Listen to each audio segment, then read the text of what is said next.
आइए समझते हैं राम के जीवन को, राम के समय की ऐतिहासिक परिस्थितियों को। क्योंकि यदि राम के समय की परिस्थितियां ना समझी तो राम के गीत गाते रहेंगे और देश पर संकट के बादल छाते रहेंगे। ये जिसको हम कहते हैं भारतवर्ष, इस भारतवर्ष को समझते चलेंगे तो राम का जीवन हमारे लिए समझना आसान होगा, राम के समय की परिस्थितियां समझना आसान होगी। तो आइए वही राम कहानी का गीत सुनते हुए एक बार फिर से हम दोहराते हैं, रामचरित्र को समझने की कोशिश करते हैं। श्री राम जय राम जय जय राम, श्री राम जय राम जय जय राम, श्री राम जय राम जय जय राम, श्री राम जय राम जय जय राम, श्री राम जय राम जय जय राम, श्री राम जय राम जय जय राम, श्री राम जय राम जय जय राम, श्री राम जय राम जय जय राम। राम कहानी सुनो रे राम कहानी, राम कहानी सुनो रे राम कहानी। श्री राम जय राम जय जय राम, श्री राम जय राम जय जय राम, श्री राम जय राम जय जय राम, श्री राम जय राम जय जय राम।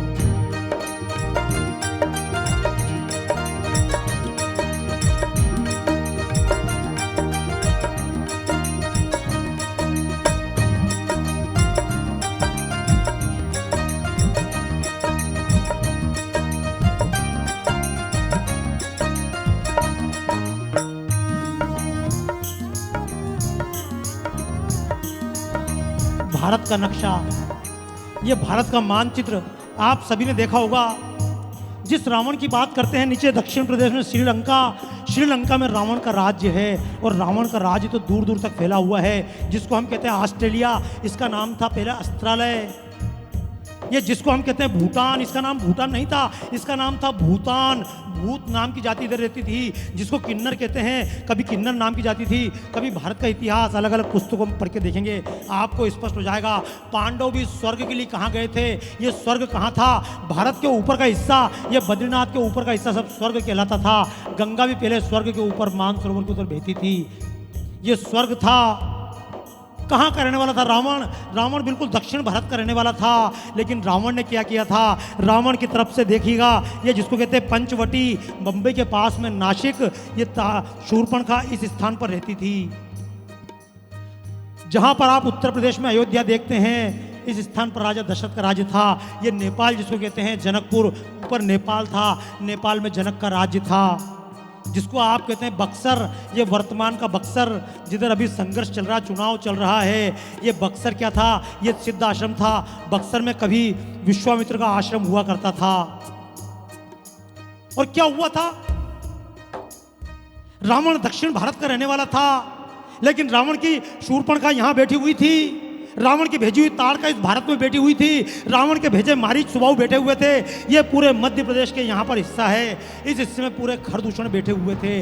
आप आश्चर्य करेंगे, जैसे आजकल हम कहते हैं पाकिस्तान ने भारत में बम विस्फोट कराया, पाकिस्तान का हाथ है, पाकिस्तान का हाथ है। अरे पाकिस्तान तो वहीं रहता है, लेकिन पाकिस्तान के हाथ जैसे देश में जगह जगह पर बम विस्फोट करा देते हैं, ट्रेनों में बम विस्फोट कर देते हैं, वैसे ही रावण तो दक्षिण भारत में था, लेकिन रावण के हाथ उत्तर तक फैले हुए थे। जो मेरे मित्र बात कर रहे थे, Baba ji local, vocal for local, local के लिए हम आगे बढ़े। और लोकल क्या होता है, लोकल का अर्थ है, जैसे आज भारत है, भारत को कभी कहते थे सोने की चिड़िया था, तो सोने की चिड़िया से मतलब ये नहीं कि कोई गोल्डन चिड़िया थी। सोने की चिड़िया यानी सोने का समृद्धवान देश। रावण की लंका सोने की लंका थी, और सोने की लंका क्यों थी, क्योंकि रावण ने क्या किया था। बहुत संक्षेप में कथा बताते चलता हूँ। ये भारत का अगर राज्य देखेंगे, इसको हम कहते थे मृत्युलोक, ये ऊपर का हिस्सा मृत्युलोक कहलाता था, जिसको हम कहते हैं कर्नाटक, ये पूरा हिस्सा वानर साम्राज्य था, जहाँ पर बाली का राज्य था। ये जो आज संघर्ष चलता है स्वदेशी का विदेशी का, तब भी था। बाली ने रावण से दोस्ती की हुई थी, रावण की और बाली की संधि थी। आज भी जैसे जानते होंगे संधि कैसी, रावण के आदमी भारत में आएंगे, संरक्षण कौन देगा, संरक्षण बाली देगा। राम का तो अर्थ समझना। सीता का अर्थ क्या है, सीता का अर्थ क्या है, पढ़ लीजिएगा। सीता का अर्थ होता है हल, हल्की नोक जो बनती है लोहे की, उसको कहते हैं सीता। आज भी गांव में जब हल चलाते हैं और लाइन बन जाती है, उस लाइन को कहते हैं सीता। यानी सीता इस देश की धरती का प्रतीक है। अगर मेरी बात ना माने, ग्रंथ पढ़ लीजिएगा, सीता कहते हैं उस लाइन को जो हल से बनती है। और सीता कहाँ से प्राप्त हुई थी? सीता धरती से निकली थी, धरती में समा गई। सीता इस देश की धरती का प्रतीक है, हमारी मातृभूमि का प्रतीक है। और सीता के 2 पुत्र हैं। एक पुत्र का नाम है लव। लव शब्द कई बार लवण या लोह ऐसे अलग अलग शब्दों में प्रयोग होता है। सीता के 2 पुत्र हैं, एक खनिज और दूसरा नाम है कुश। कुश का मतलब क्या होता है? कुश का मतलब होता है घास। हम जिस आसन पर बैठते हैं, कुशासन, देवताओं को कुश अर्पित की जाती है। कुश का मतलब है घास। सीता का अर्थ है धरती, और धरती के 2 पुत्र हैं, खनिज और वनस्पति। और खनिज और वनस्पति देने वाली हमारी धरती पर आधिपत्य किसने कर लिया था? सीता किसने कब्जे में कर ली थी? विदेशी रावण ने सीता को कब्जे में कर लिया था। ये भी अर्थ है, इस देश की संपत्ति लूट जाए, इस देश का खनिज लूट जाए। आज भी यही होता था। इसके पहले भी हमारा खनिज विदेश चला जाता था और हमारी संपत्ति विदेश चली जाती थी, हमारी खनिज और हमारी वनस्पति विदेश चली जाती थी। क्या मिलता था? आज भी दुनिया हमारे कच्चे माल के दम पर आबाद हो रही है। हम कंगाल होते जा रहे हैं। जैसे आजकल अमेरिका सोने का देश है, वैसे कभी सोने की लंका बनी हुई थी रावण। और रावण ने क्या किया था? रावण ने बाली से मित्रता कर ली थी। रावण की मित्रता बाली से थी। बाली के संरक्षण में खरदूषण भी रहते थे, बाली के संरक्षण में ताड़का भी रहती थी, बाली के संरक्षण में मारीच सुबाहु भी थे। एक बात और पूछूं, जब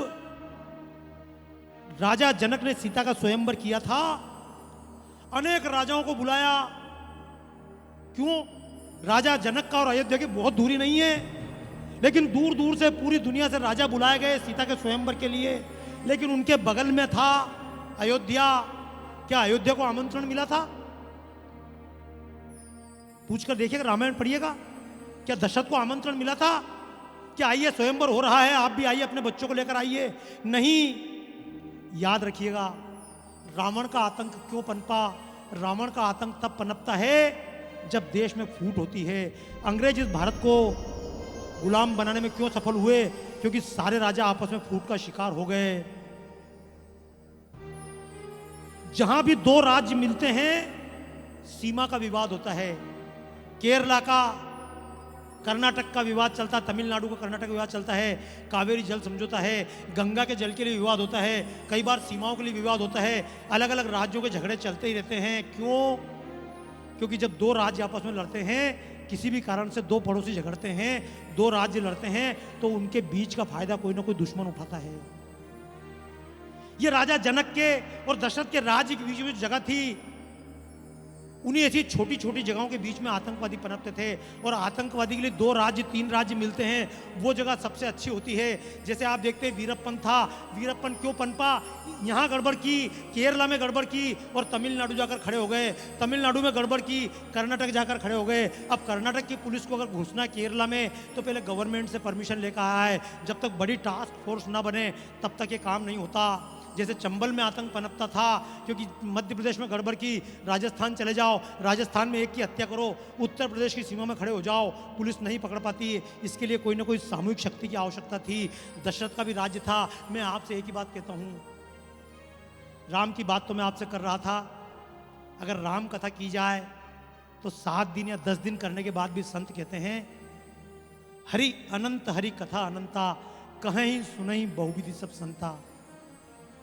तो आज जिन बातों को आप दिन रात सुनते हैं, आस्था पर, संस्कार पर, अलग अलग धार्मिक चैनलों पर, उस प्रकार से राम का, अरे सामान्य बात है, दशरथ के घर राम पैदा हुए, हर बाप को उतनी खुशी होती जितनी दशरथ को हुई थी। अगर कन्हैया वृंदावन में आए, गोकुल में आए, हर बाप को उतनी खुशी होती है। हर बाप के लिए अपना बेटा कन्हैया और राम से कम नहीं होता।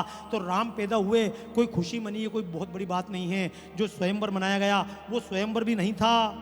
अगर आप खुद रामायण पढ़ ले में, तो राजा दशरथ के 350 से अधिक रानियां थी, 3 शताब्द उससे अधिक। लेकिन जो प्रमुख 3 रानियां थी, उनके कोई पुत्र नहीं थे। आजकल तो ये भी समस्या है, कई बार ग्रंथों को सीधा सीधा बोल दिया जाए तो भी समस्या हो जाती है। लेकिन मैं यही कहता हूँ, अपने ग्रंथों को खुद पढ़ ले, किसी के भरोसे न रहें। पंडित आकर मंत्र पढ़ेंगे, पंडित आकर ग्रंथ पढ़ेंगे, पंडित आकर रामायण पढ़ेंगे, तो हम क्या करेंगे? सब काम ठेके पर हो जाएं, ठेके पर घर पे राम पैदा हो जाए, संभव नहीं दोस्तों। राम के लिए तो कितनी विनती हुई, देवताओं ने विनती की। यह इस देश में एक बहुत बड़ा अभियान चला था इस देश को जोड़ने का। जब राम भी पैदा हुआ, राम भी ऋषि मुनियों की योजना से, पायस के द्वारा जब राम पैदा हुए, राम जंगल गए, वशिष्ठ के पास में पढ़े।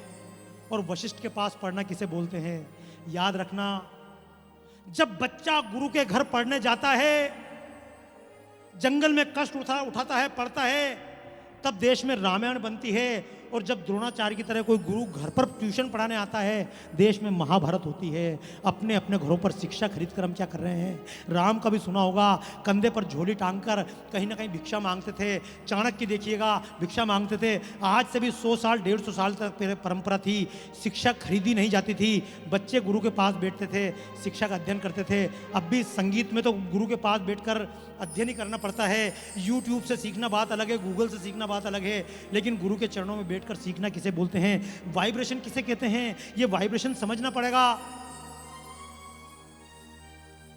हम कहां से समझेंगे वाइब्रेशन। कैकेयी जब राजा दशरथ से नाराज हुई, राम को राजा मत बनाओ, जंगल भेजो, भरत को राजा बनाओ, तो कहां गई थी कैकेयी? ड्राइंग रूम में नहीं गई, कैकेयी राजभवन में नहीं गई, कैकेयी गई थी कोप भवन में। और मैं आप सबसे पूछता हूं, पूरे देश के भाइयों, अंबानी ने भी इतना बड़ा मकान बनाया, बड़े बड़े सेठ हैं, सबके घर पे ड्राइंग रूम है, किचन है, स्टडी रूम है, गेस्ट रूम है, हॉल है। आज तक किसी के भी घर पर कोप भवन है क्या? नहीं। तो एक बात सोचिएगा, पुराने राजा पागल थे क्या? दशरथ के घर पे सीमेंट चूना खाली बचा था क्या? एक कोप भवन बना दो। नहीं, कोप भवन की आवश्यकता थी। जब आप गुस्से में होते तो आपके शरीर से तरंगे निकलती हैं। क्यों आजकल दुनिया डिप्रेशन का शिकार है? क्यों बंबई के जितने फिल्म स्टार हंसते हुए हंसते दिखते हैं, खुद किस प्रकार की जिंदगी जी रहे हैं, जाकर देख लीजिएगा। इनकी पेज 3 लाइफ के पीछे का काला सच क्या है? तो सच ये है कि दिखता बहुत कुछ उजाला है, लेकिन अंदर कहीं ना कहीं अंधेरा है। याद रखिएगा, जब आप गुस्से में होते हैं, आपके शरीर से तरंगे निकलती हैं। जब आप हंसते हैं, आपके शरीर से तरंगे निकलती हैं। कभी डर के कुत्ते के पास से निकलेगा, तो डर के अगर कुत्ते के पास से निकलेंगे, चुपचाप पैर दबते हुए कुत्ता उठकर आपके पीछे पीछे भागता है। लेकिन कुत्ते के सामने चुपचाप निकल जाओ, कुत्ता कुछ नहीं कहता। सांप को एक बच्चा पकड़ लेता है, छोटा सांप उस बच्चे को नहीं काटता। क्यों नहीं काटता? बच्चा उसको खिलौना समझ के उठाता है। लेकिन हम जब सांप को देखते हैं, सांप हमारे सामने फन फैलाकर खड़ा हो जाता है। क्यों? सांप देखता हमारे अंदर दुश्मनी है, हम उसको दुश्मन समझते हैं। ये वाइब्रेशन का प्रभाव होता है। हम जब गुस्से में हो तो किसी भी जगह बैठकर माहौल खराब ना करें। अगर गुस्से में हो तो रसोई घर में ना जाएं। ये पहले परंपराएं थी। तुलसी के पास ये महिला जानी चाहिए, ये महिला नहीं जानी चाहिए। अगर आप गुस्से में हो तो यहाँ मत बैठो, गुस्से में सबके साथ मत बैठो। जब गुस्सा आए चुपचाप एक कमरे में बैठ जाओ, पूरे घर का माहौल खराब मत करो। ये वाइब्रेशन के खेल होते हैं। लेकिन ये वाइब्रेशन के खेल तो बात की बात है। गुरुकुल में साथ पढ़ते थे, बच्चे भिक्षा मांग कर लाते थे। राजा का बच्चा भी भिक्षा मांगता था। और जब गुरु पढ़ाता था, वो राजा का लड़का भी जब बड़ा होकर राजा बनता था, तो वो भी एक एक व्यक्ति को याद रखता था, मैंने गरीब के घर से भिक्षा ली है। वो कभी गरीब को दूसरा नहीं समझता था, अपना भाई समझता था। इसलिए राम जब जंगल गए, उनको अपने श्रृंगवेरपुर के राजा मिले, निषाद राजगुहु। वो इसलिए प्रेम किया, जंगल में हम एक साथ रहे थे। तब कृष्ण और सुदामा की दोस्ती होती थी। लेकिन अब कौन से कृष्ण सुदामा की दोस्ती होगी? एक बच्चा दून स्कूल में पढ़ेगा और दूसरा बच्चा कहीं और जाके जंगल में पढ़ेगा, तीसरा बच्चा सरकारी स्कूल में पढ़ेगा। तो कहाँ से राम और सीता? इनको भूल जाइएगा दोस्तों, ये कभी इतिहासों में ना रह जाए। ये राम कथा मैं आपसे क्यों कह रहा हूँ? ये आज के दिन राम धुन तो चल रही है। मैंने एक बात कह दी, राम धुन गाने का तो पुण्य होगा। जैसे मैंने बताया था, हेतु कृषाणु भानु हिमकर को, इस राम के नाम को पढ़ेंगे, वाइब्रेशन पैदा होंगे, आपके शरीर पर फायदा होगा। हो सकता है मरने के बाद स्वर्ग मिल जाए, लेकिन केवल राम धुन से अगर स्वर्ग मिल सकता होता, राम धुन से दुनिया स्वर्ग बन गई होती, तो दुनिया कब की स्वर्ग बन गई होती। स्वर्गीय राम हरि सिंह दिनकर ने कहा है, दया धर्म की बेग अखड़ियां गीली मत होने दे, कसकर पकड़ कृपाण मुट्ठियां ढीली मत होने दे। जहां शस्त्र है वहीं शास्त्र रक्षित होते हैं। जनक ने सबको निमंत्रण भेजा था, दशरथ को निमंत्रण नहीं भेजा था। लेकिन दशरथ राम को जंगल दशरथ ने भी नहीं भेजा। याद रखिएगा, ये जो बालक इस आंदोलन को कर रहे थे, मेरे पास भी जिन्होंने फोन किया, मैंने भी जब सुना योजना अच्छी है, मैंने कहा योजना अच्छी है। मुझे एक ही बात याद आई, इन बच्चों के दिमाग में बात क्यों आई, इन नवयुवकों के दिमाग में बात क्यों आई? तो याद रखना, जब भी देश पर संकट आता है तो राजाओं को चिंता हो या ना हो, किसी विधायक को, किसी सांसद को चिंता हो या ना हो, किसी सेठ को चिंता हो या ना हो, लेकिन देश में किसी ना किसी व्यक्ति को चिंता होती है। जब देश में आतंक फैल रहा था, तारका ने पूरे इस क्षेत्र को, बक्सर के आसपास के, छपरा के आसपास के क्षेत्र को आतंक से ग्रस्त कर दिया था। जब शूर्पणखा ने नीचे आंदोलन चलाया हुआ था, जब खरदूषण अपने अट्टहास कर रहे थे, जब मारीच सुबाहु सब गड़बड़ कर रहे थे, उस समय दशरथ को चिंता हुई थी क्या कि इस देश में आतंक फैल रहा है? याद रखिएगा, इसलिए हम सुबह सुबह उठकर जय दशरथ जी की नहीं कहते, राम के पिता थे, लेकिन हम जय दशरथ की नहीं कहते, हम जय श्री राम बोलते हैं। लेकिन राम भी राम कैसे बन गए? हमारे मित्र हैं जगदीश मित्तल, बहुत अच्छी बात बोलते हैं, अयोध्या राम को राजा बना सकती है, लेकिन राम जंगल गए, वनवास के कष्टों ने राम को भगवान बना दिया, वरना एक राजा बनकर राम की जिंदगी पूरी हो जाती। ना आप दशहरा मनाते, ना हम राम के आगमन की खुशी में दिवाली मनाते, लेकिन हम कष्ट देना कब जाते हैं बच्चों को? जब रावण के आतंक से दुनिया त्राही त्राही कर रही थी,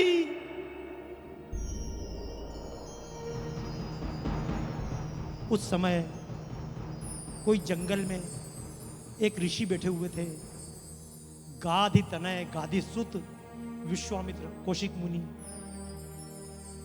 गाधि तनय मन चिंता व्यापी, गाधि तनय मन चिंता व्यापी, हरि न मरहि न निश्चर पापी, हरि बिन मरहु न निश्चर पापी। किसी को चिंता नहीं हुई इस देश में, इतने बड़े देश में, आसिंधु सिंधु पर्यंता, हिमालय से लेकिन दक्षिण भारत तक, जब रावण का आतंक था, जब ताड़का का आतंक था, जब मारीच सुबाहु थे, ये बड़े बड़े विराट राक्षस थे, ऋषि मुनियों को मार कर खा रहे थे, तो देश के किसी राजा को चिंता नहीं हुई, देश में किसी और व्यक्ति को, सेठ साहूकार को चिंता नहीं हुई, जंगल में बैठे एक ऋषि को चिंता हुई। गाधि तनय मन चिंता व्यापी, और हरि बिन मरहि न निश्चर पापी। विश्वामित्र उठे, राजा दशरथ के पास पहुंच गए। देखिएगा, राम के जन्म के पहले कितने ऋषियों ने तपस्या की, कितने देवी देवताओं ने अवतार लिया, कितने अलग अलग प्रकार से कथाएं इसकी हैं, उन कथाओं का वर्णन फिर करूंगा। लेकिन अभी तो केवल एक बात समझिएगा, राम बड़े भी हो गए, वशिष्ठ के आश्रम में चले भी गए, और जब वशिष्ठ के आश्रम से पढ़ के आए तो हर बाप की ये खुशी होती है, अब मेरा बच्चा बड़ा हो गया है, अब इसका विवाह करेंगे, अब छोटे छोटे नाती पोते घर पर खेलेंगे। लेकिन क्या हुआ, राम घर पर आए और विश्वामित्र आ गए। विश्वामित्र ने कहा, मुझको राम लक्ष्मण दे दो। दशरथ ने कहा, राम लक्ष्मण? विश्वामित्र ने कहा, हाँ मुझको राम लक्ष्मण लेकर जाना है। क्यों जाना है?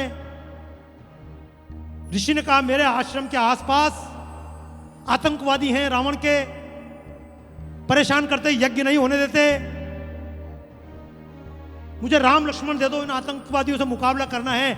दशरथ ने कहा था, ये नन्हे नन्हे बच्चे, अभी तो इनको शिक्षा भी नहीं मिली है, कभी युद्ध नहीं लड़े हैं, अभी तो जवान भी नहीं हुए हैं, इन बच्चों को कैसे दे दूं? राम देत नहीं बनत गुसाई, अगर आप कहें तो मैं खुद चलता हूं, राक्षसों का संहार मैं खुद कर दूंगा।